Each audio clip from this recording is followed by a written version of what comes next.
اعوذ باللہ من الشیطان الرجیم بسم اللہ الرحمن الرحیم وصلی اللہ علی محمد وآلہ الطاہرین ولعنۃ اللہ علی اعدائہم اجمعین اما بعد قال اللہ تبارک و تعالی فی القرآن المجید بسم اللہ الرحمن الرحیم وَاتْلُ مَا أُوحِيَ إِلَيْكَ مِنَ الْكِتَابِ وَأَقِمِ الصَّلَاةَ إِنَّ الصَّلَاةَ تَنْهَى عَنِ الْفَحْشَاءِ وَالْمُنكَرِ وَلَذِكْرُ اللَّهِ أَكْبَرُ وَاللَّهُ يَعْلَمُ مَا تَصْنَعُونَ۔ ناظرین کرام، السلام علیکم ورحمۃ اللہ وبرکاتہ۔ موضوع گفتگو قرآنی طرز زندگی کے عنوان سے تھی اور ہم نے سورہ عنکبوت کی آیت نمبر 45 کی تلاوت کا حاصل کیا ہے شرف۔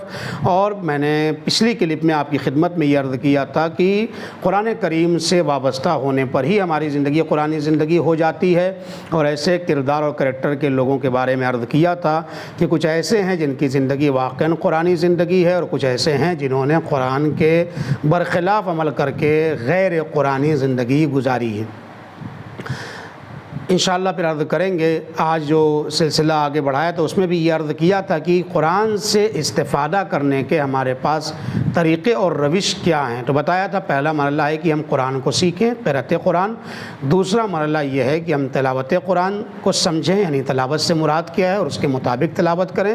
اور تیسرا مرحلہ آتا ہے کہ ہم کچھ آیات اور کچھ سوروں کو جو ہماری زندگی سے واقعاً مخصوص ہیں اور ہمارے لیے آئیڈیل ہیں، ان کو سیکھیں، حفظ کریں۔ اور پورا قرآن حفظ کریں تو بہت اچھی بات ہے، لیکن بہرحال کچھ حد تک ہم کو قرآن کریم کو حفظ کرنا چاہیے۔ چوتھا مرحلہ یہ ہے کہ ہم ان باتوں پر اکتفا نہ کریں، بلکہ ہم قرآن کریم سے اگر فائدہ اٹھانا چاہتے ہیں تو ہم قرآن کریم کے ترجمے کو بھی پڑھیں اور یاد کریں، ترجمے کو سمجھیں اور دیکھیں کہ آیت کا مطالبہ ہم سے کیا ہے۔ اور پانچواں مرحلہ آپ کی خدمت میں عرض کیا تھا تدبر کا ہے، کہ جب سب سے زیادہ ان مراحل میں جس چیز کی طرف قرآن نے توجہ دلائی ہے، زور دیا ہے، تاکید کی ہے، وہ تدبر قرآن ہے، یعنی قرآن کے بارے میں زیادہ سے زیادہ غور و فکر کرنا ہے۔ پانچواں مرحلہ خود تفسیر قرآن کا ہے، کہ ہم جانیں کہ قرآن کریم کی تفسیر کیا ہے، چونکہ قرآن کریم کے بہت سارے جو ہیں وہ معنی اور پردے ہیں، یعنی آیات کی کئی معنی ہیں۔ ہم صرف ایک ظاہری معنی کو سمجھتے ہیں اور ایک اس کے حقیقی اور باطنی معنی ہوتے ہیں۔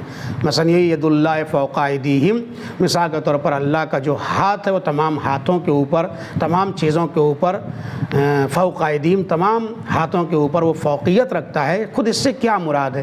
جب ایک طرف سے ہم آپ کے کہتے ہیں کہ اللہ کے پاس نہ ہاتھ ہے، نہ پیر ہے، نہ جسم ہے، نہ جسمانیات ہے، وہ خدا جو ہے وہ جسم و جسمانیات سے مبرہ ہے، وہ مرئی نہیں ہے، تو ظاہر ہے پھر اس کا مطلب کو سمجھنا پڑے گا۔ اگر ہم نے یہاں پر صرف ترجمے تک اور ظاہری معنی پر اکتفا کیا تو بہت سارے مسائل کھڑے ہو جائیں گے، اور عقیدے کے مسائل میں ہمیں بہت سارے عقیدوں سے دستبردار ہونا پڑے گا اور ہمیں چھوڑنا پڑے گا ان عقائد کو۔ لہذا ضرورت یہ ہے کہ ہم ترجمے تک ہم اکتفا نہ کریں، بلکہ تفسیر کو بھی سمجھیں، اور تفسیر سے بڑھ کر کے تعویل کو بھی سمجھیں کہ تعویل کیا ہے، کس آیت کی کیا تعویل ہے، کس آیت سے مراد کیا ہے، اس کا ظاہر کیا ہے، اس کا باطن کیا ہے۔ پھر باطن میں بھی کئی بطن ہیں کہا گیا ہے، یعنی کئی بطن ہیں، کئی معنی ہیں ایک آیت کے۔ ظاہر ہے یہاں پر تفسیر و تعویل و اور بھی بہت سارے الفاظ ہیں، اس کے اندر گفتگو ہم سخت نہیں کرنا چاہتے ہیں، لیکن ظاہری طور پر قرآن کریم کے سے استفادہ کرنے کے اتنے مراحل کو ہمیں طے کرنا چاہیے، قرأت، تلاوت، حفظ، ترجمہ، تدبر،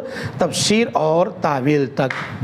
اب میں آپ سے پوچھتا ہوں، قرآن کریم ایک ایسی کتاب ہے جہاں پر ہمیں دستور دیا گیا ہے، بتایا گیا ہے کہ تمہیں اپنی زندگی کو قرآن زندگی کیسے گزارنا ہے۔ مثال کے طور پر آج جب شادی کی بات آتی ہے تو بہت سارے لوگ مطالبہ کرتے ہیں، پیسہ مانگتے ہیں کہ بھائی ہماری مدد کی جائے، ہمارا کام یہ ہو جائے، پھر ہم سیٹ ہو جائیں تو شادی کریں گے۔ بہت سارے مسائل کلیئر کر دیتے ہیں۔ کیا آپ کے پاس اتنا علم ہے کہ وہ کون سی آیت ہے مثال کے طور پر جس کے اندر یہ بیان کیا گیا ہو کہ تمہیں شادی اگر تمہیں کرو گے تو اللہ تمہاری مدد کرے گا؟ کون سی آیت ہے مثال کے طور پر؟ تو ہمیں اتنا پتہ ہونا چاہیے، اور اتنا پھر پتہ نہیں ہونا چاہیے، پتہ تو ہے آپ کو، یقین اس کے اوپر ہونا چاہیے، اس کے اوپر ہمیں بلیو ہونا چاہیے کہ جی اگر خدا نے کہا ہے تو اس کا مطلب اس کے اندر ہے ہمارے لیے، یعنی ہم کو کچھ نہ کچھ ملے گی مدد۔ مثال کے طور پر یہی آپ سورہ نور کی آیت نمبر 32 لے لیجئے، اس میں کیا کہا گیا؟ آپ نکاح کے خطبے میں بھی علماء پڑھتے ہیں، وَانكِحُوا الْأَيَامَ مِنكُمْ وَالصَّالِحِينَ مِنْ عِبَادِكُمْ وَإِمَائِكُمْ إِن يَكُونُوا فُقَرَاءَ يُغْنِهِمُ اللَّهُ مِنْ فَضْلِهِ۔ کیا اس آیت کے ذریعے ہمیں نہیں بتایا جا رہا ہے کہ ہمارا اعتبار اور یقین جو قرآنی طرز زندگی گزارنے والے ہیں کس کے اوپر ہونا چاہیے؟ ہمیں اپنے ظاہری بزنس کے اوپر، ظاہری کام کاج کے اوپر، ظاہری سماج اور سوسائٹی کے اوپر، دنیا کے اس مختصر جو آپ کے سامنے لوگ سے آپ کا رابطہ ہے اس سے اوپر کرنا چاہیے، ان کے اوپر اعتماد کر کے ہمیں سوچنا چاہیے، یا واقعاً ہمیں فضل الہی کے منتظر رہنا چاہیے؟ پروردگار تو اصل کرنے والا، یہ تب تو ظاہری طور پر ہے، اسباب و علل ہیں، منع کیا گیا اسباب و علل پر اعتماد کرنا۔ ہاں ان کا استفادہ کرنا صحیح ہے، ان کا استعمال کرنا صحیح ہے، ان سے ظاہری طور پر مدد لینا صحیح ہے، لیکن اصل مدد کرنے والا یقین اور اعتماد خدا کی ذات پر ہونا چاہیے، یعنی ہمارا عقیدہ توحید مضبوط ہونا چاہیے اور فضل الہی کے ہمیں منتظر رہنا چاہیے۔ دماغ میں یہ رہے کہ یہ نہیں کچھ کر سکتے، یہ ذریعہ، اس کے ذریعے اگر کوئی کرے گا تو وہ جو طاقت کرنے والی ہے وہ خدا اور اہل بیت اطہار علیہم الصلوۃ والسلام ہے۔ لہذا یہاں پر تھوڑا سا ہمیں سوچنا چاہیے، جب اس مسئلے میں ہم آتے ہیں تو ہماری زندگی قرآن کے اوپر سے ختم ہو جاتی ہے۔ ارے پہلے ہم ترقی کر لیں، پہلے ہم بزنس کر لیں، پہلے ہم کچھ کما لیں، اس کے بعد ہم اس مرحلے میں آ کر شادی کریں گے، جبکہ قرآن کہتا ہے شادی خود ذریعہ ہے کمانے کا، شادی خود وسیلہ ہے کمانے کا، شادی خود انسان کو فقر سے نکال کر کے مالداری کی طرف لاتی۔ تو ڈیلے کرنا کہ ہم مالدار ہو جائیں تو شادی کریں گے، ہم فقر سے نکل جائیں تو شادی کریں گے، تو یہ بالکل قرآنی اصول کے خلاف جا رہی ہے بات۔ قرآن کہہ رہا ہے کہ تم فقیر ہو تو شادی کرو، ہم تمہارے فقر کو ختم کر کے تمہیں ہم مالدار اور غنی بنا دیں گے۔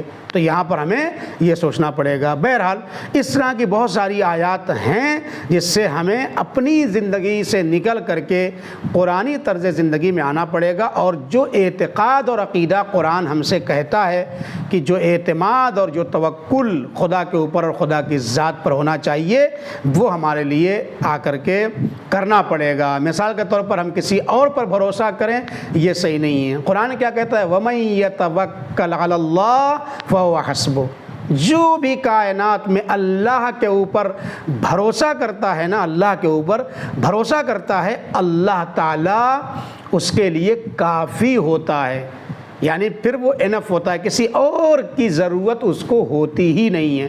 آپ دیکھ لیں بہت سارے واقعات ہیں قرآنی طرز زندگی گزارنے والے علماء، مجھے نام ابھی اس وقت یاد نہیں لیکن بات آگے طور کر دوں، بہت زبردست جیت عالم اور عارف تھے۔ ان کے پاس ایک شخص آتا ہے، کہتا ہے کہ آپ مجھے کوئی ایسا نسخہ اور فارمولہ بتا دیجئے جس کی وجہ سے اللہ مجھے نعمت اولاد سے مالا مال کر دے۔